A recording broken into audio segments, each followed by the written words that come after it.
Tam DeBolt. And I'm Elise Mayfield. And welcome to Who's Zooming In? Yay!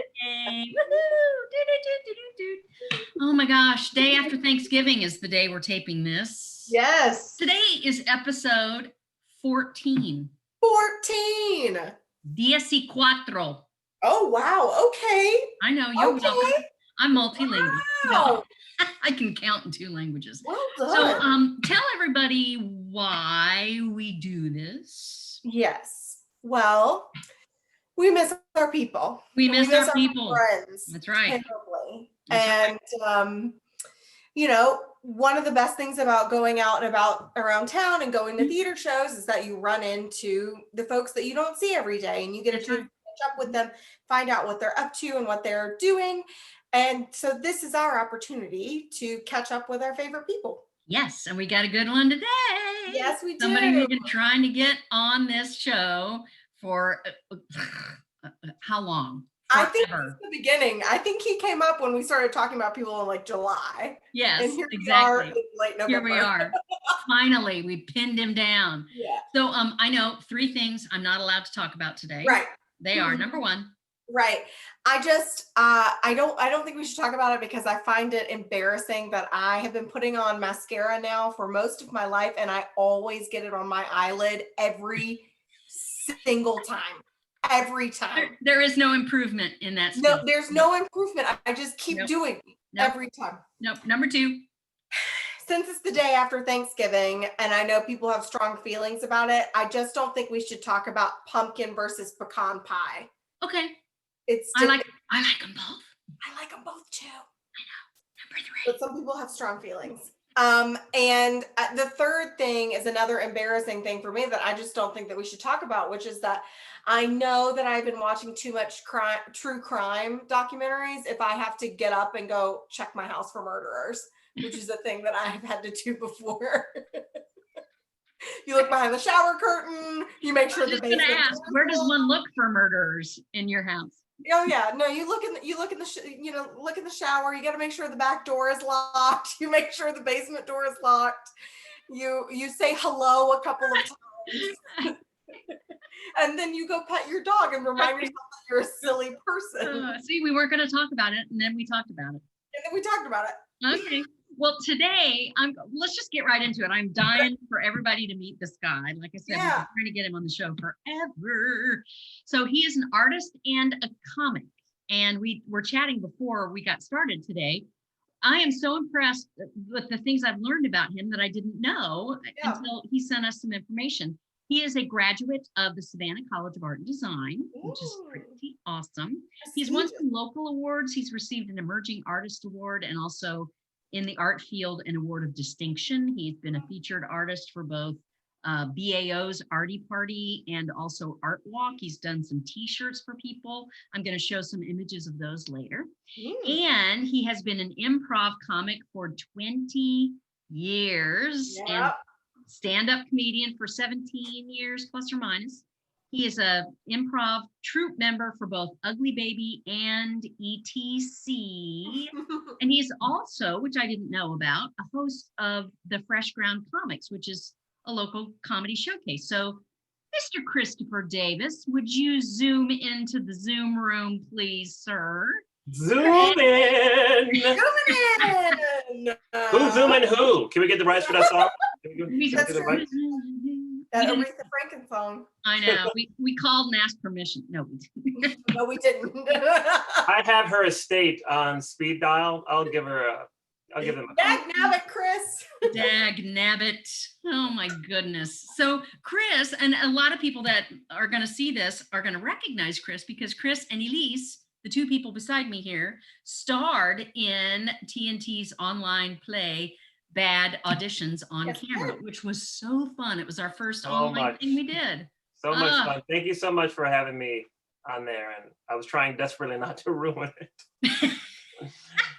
And I was also poking around online, as I do for all of our guests, looking for interviews and things that I can find about Mr. Chris Davis online. He told an interview somebody in an interview once that he has found 2 ways to be poor and embarrass his family. And those 2 things are what, Chris? Being an artist and a comedian.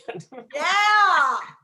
Yes, yes. What a lot of people don't know, and I'm going to go ahead and share the screen here real quick because I've got some great pictures of stuff that Chris sent me. Look at that. Sharing is caring. So I asked him to send me some images, and he sent these this picture. He does a lot of dog. He started mostly with the dog art, right? Yeah, I started doing these dogs from my imagination, real pop art looking dogs with like crazy primary colors, and then it's graduating to different colors. And somebody said, "Hey, would you paint my dog?" And then that's what started the pet portrait business going. Yeah, and you also do. You've got it. You sent me a kitty. Look at him. I don't discriminate. Don't discriminate. Oh. And I've seen your stuff around town for years. And I didn't realize a lot of these were actually based on actual pet photographs. Yeah, so the other stuff I do at art shows, I have a little series of things called the Dog and No Pony Show, where I do these dogs and cats and just real blunt lines and colors and stuff. But the pet portraits are completely separate. So those actually look like the pets. And people can commission you to do theirs. Yeah. Don't you have a website where they can find you? Right now, I just have a Facebook page because I'm a horrible business person, and it's called Draw Dog. So Draw Dog. Pet portraits. Okay. So they can find you on Facebook. And then he sent me this other image. I love this. What is this about? I do these little black and white drawings of these little wispy ladies, and this is one of the drawings I did that Sidewalk Film Festival used to animate for their opening last year. Yes, So I knew that I recognized her, and yeah, you're right. It was at Sidewalk. Yeah, so I did the black and white illustration, but all the rest this is a still from an animation that they did. How cool. Really great. And then he sent me this image too, which is an image of the t-shirts that he's done over the years, city stages a couple times. Yeah. The jazz festival in Savannah. I love that. I love that. My main thing with the jazz festival in Savannah, this was I was still a student. This was 96. And my main goal was to make a poster for the jazz festival that didn't have a saxophone that stood in for the J. Yeah. That was not that that's a horrible thing, but it's like we've seen that. I know.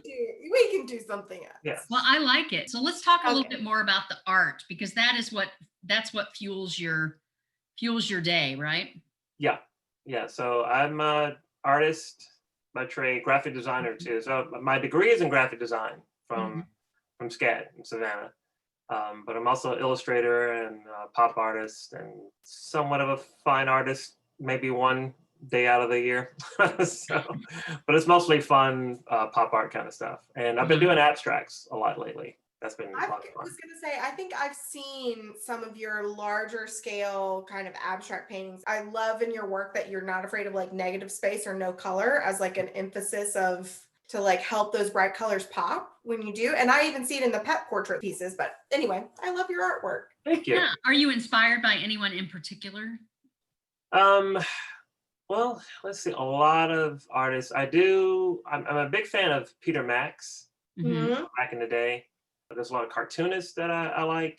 Yeah, that inspire I see me. that in your work. Yeah, so I'm a huge fan of Charles Schultz and his such simplicity he has with his things, and Bill Watterson, who did Calvin and Hobbes.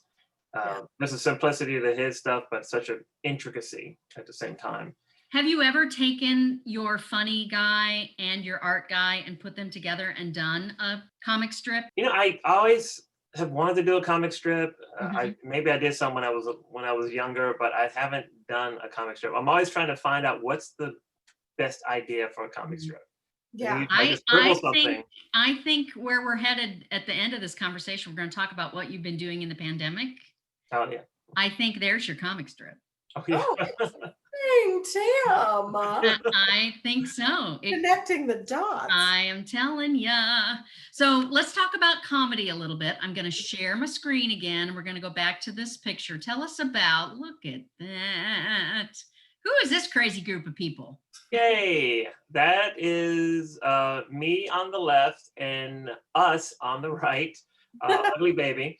That was for Birmingham Magazine. They had a a comedy feature, and I've been waiting for them to do a special comedy issue for a long time. So they had a big spread of all the comedians in town and comedic groups and people doing comedy, and it was so much fun. It was so much fun. I love that. So this was a feature not only on the group that you are in the improv group, but also the stuff that you do as a stand-up comic. You've headlined for some people. I get to open for Janine Garofalo, Brian Posehn, Hannibal Buress, Wow. Michael Ian Black. Yeah. So it's been a good ride. So Yeah. And where has that kind of stuff happened?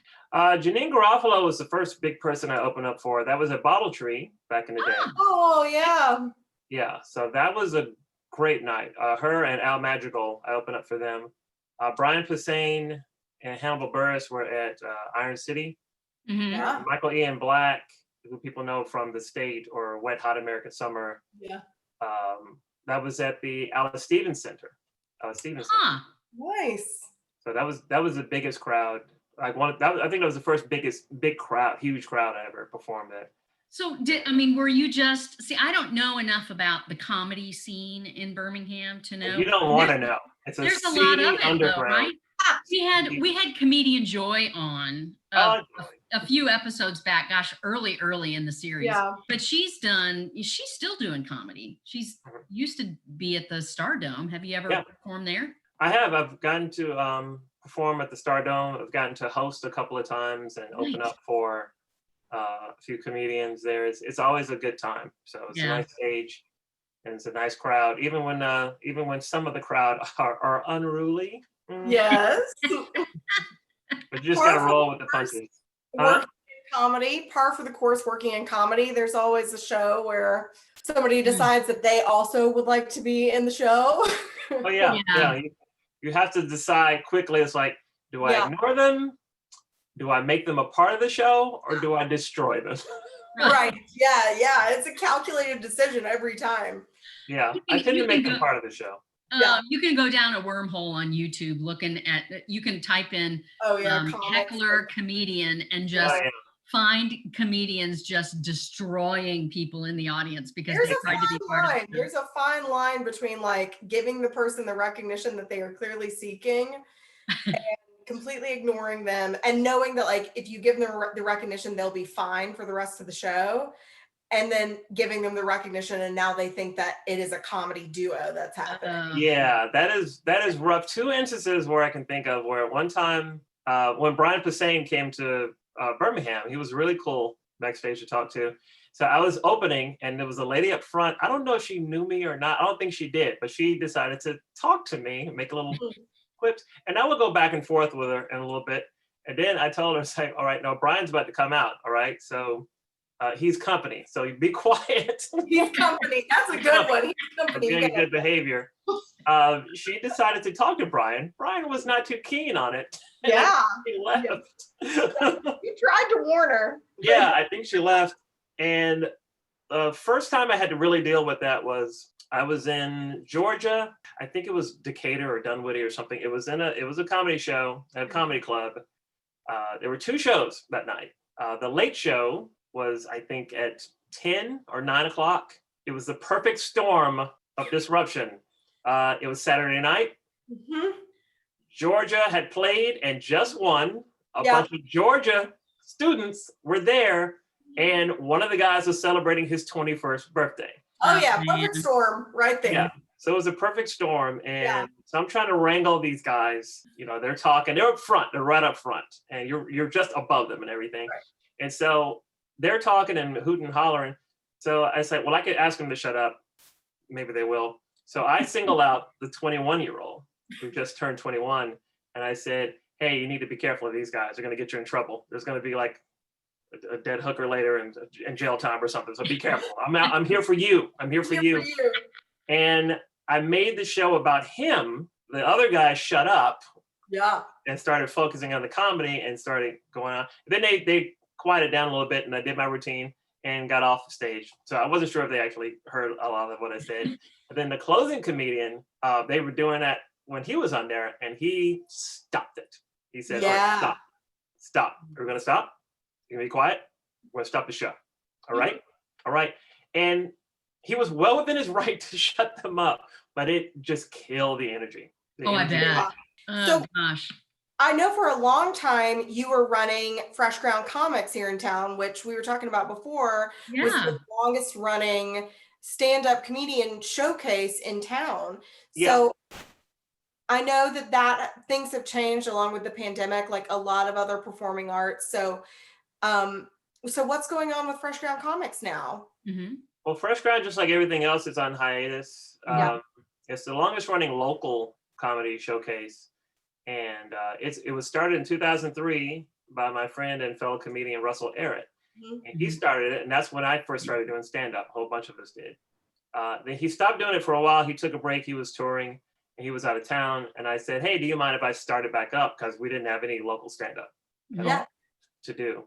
And I started hosting the show, and I've been hosting it since then. It's been And where great. were you doing it? So I went to Urban Standard, and that was our home for years. And it was truly one of the best places to do comedy. I hate that it's gone because of pandemic. Mm-hmm. Yeah. So, but yeah, we bring in all the local stand-up comedians. They have a place to do a showcase. Usually it's 5 comics. I host a show. We have a guy who does the DJing, and it's Chris Peak. He does the DJ, and it's just a fun time. And a lot of people, we all cut our teeth on local stand-up comedy, and some of the comedians who performed on Fresh Ground have, they've moved to Chicago or New York or California, and it's a great time. I hope it, and not a hope, it will come back. It will. Yeah, of course it will. Well, there's one thing, and one of the main reasons that, besides the fact that Chris is cool in lots of different ways, he is doing something else that we wanted to talk about that he started during the pandemic. So tell us about this. Yes, it is the easiest and most foolish thing I could think of. My original idea was a show called Peeping It Real, where I would peep out of the window and see what was going on in the yard. I didn't do that. And so, like on a Tuesday, I thought, I know what I want to do. I'm gonna walk around with my camera, or my phone, and just observe what I see and do commentary on it, which I normally would do anyway if I was with friends or by myself. And I called it Walking Around with Chris, and I started doing the show every day at noon, because I knew if I didn't say I was going to do it every day, I'd probably slack off. So I gave myself, it's like, do it every day at a certain time, be consistent. And I've been doing it since mid-March. Yeah. And he takes comments. Have you ever watched it, Elise? It's hilarious. Yes, I have. Oh my gosh. Yeah. He's got some people, you've got people that watch all the time that love certain things, like Stan and Margie. They love it when you find a fire plug, right? I don't know why. There's a core audience for my show. I don't have a huge audience, but there's a core audience for my show. And it's like, hey, there's a fire plug. You missed it. It's like, they're obsessed with fire plugs. And if you walk down an alley, everybody gets all worked up about it, right? Yeah, it's like, hey, is there a good dumpster in that alley? Yeah. We'll look and see what's inside.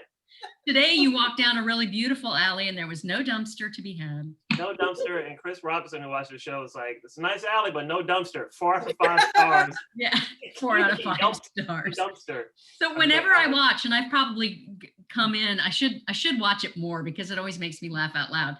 But I bet I've watched it, I don't know, 8 or 9 times. And I always feel like it's the same people that comment. So I see the same names over and over again. And I know Stan and Margie watch you almost every day. I know, it's this little family now.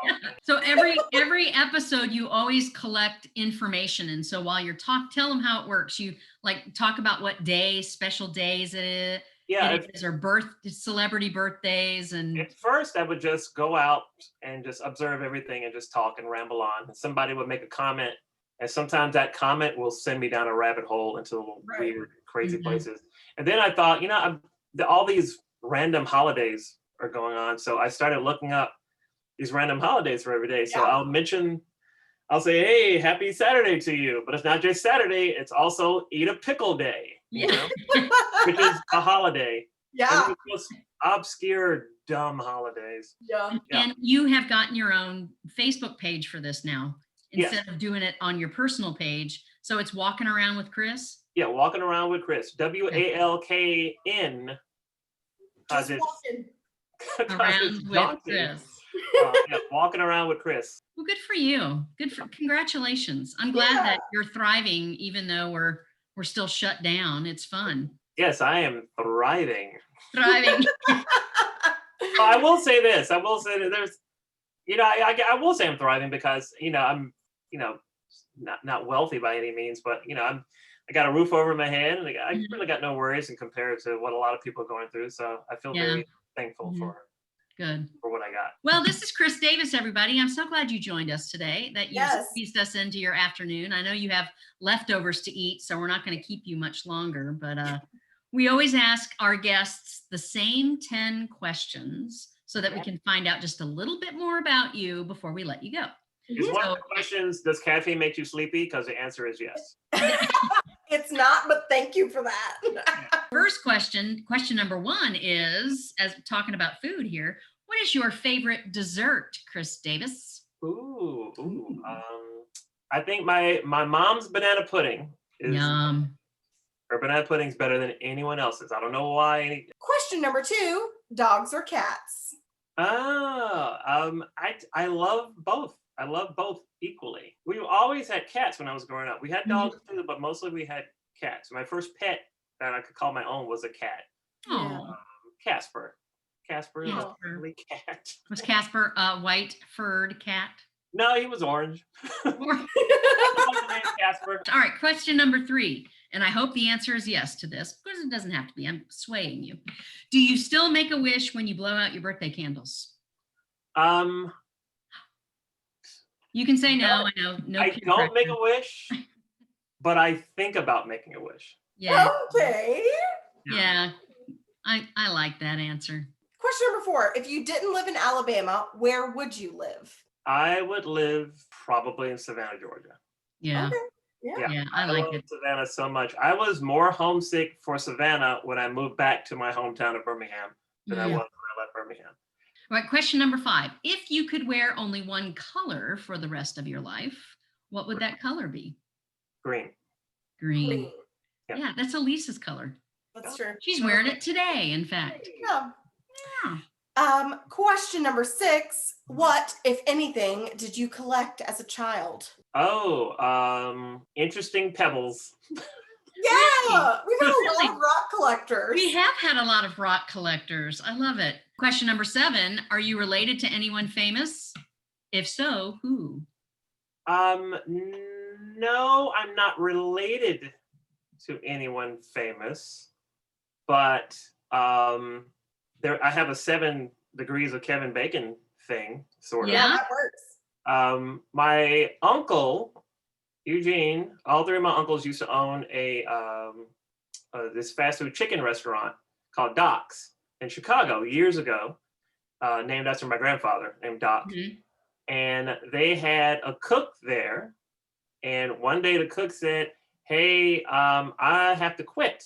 I'm going to go to Hollywood and to be a star.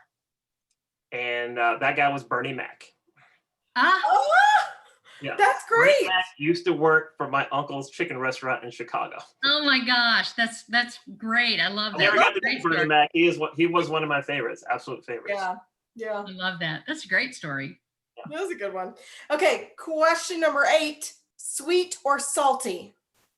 Ooh. Mm. I'm leaning on the cat and dog thing. I gotta go sweet and salt. Sweet, I guess. Sweet. Okay. I had to choose Well, sweet. Yeah, he's thinking back to the banana pudding is what he's thinking. There it is. All right, we have 2 more questions. My Two last more. question to ask you, question Dos time. questions. Dos, I know. That's Spanish Or for second Spanish the record. other 2 questions. Do you prefer, if you go to the theater, do you prefer to see a musical or a straight play? I will say it's always been straight plays because I got into musicals late. Hmm. Because I was not a musical person. I didn't have a desire to see musicals. I kind of thought musicals are corny and goofy. Hmm. When I joined the first improv troupe years ago, me and my buddy Jamel, we were the only ones who weren't theater kids. Yeah. We never took any theater training and everything. So now we're immersed in this theater world, all these theater folks. So we're going to see everybody who was in the troupe and in theater and musicals and stuff. And then it's like, oh, I like musicals. Musicals are fun. All right, last question before we let you go and eat your leftovers. Question number 10, on a scale of 1 to 10, 10 being the funniest, how funny are you? Oh, As a comic. Cats and dogs. Cats and Sweet and dogs. salty. Uh-huh. How should I answer this? Should I listen to Truthfully. my ego? Truthfully. I'm gonna be generous to me. I'm gonna be generous. I'm gonna say a solid 7. No. Oh, Chris, that is No. You're right.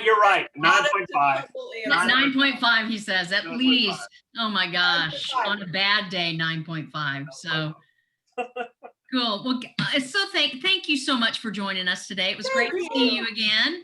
Thank you so And much. go eat your Thanksgiving leftovers. Everybody, Chris Davis. Yay. Yay! Okay, see you Bye. next Thanks for time. coming.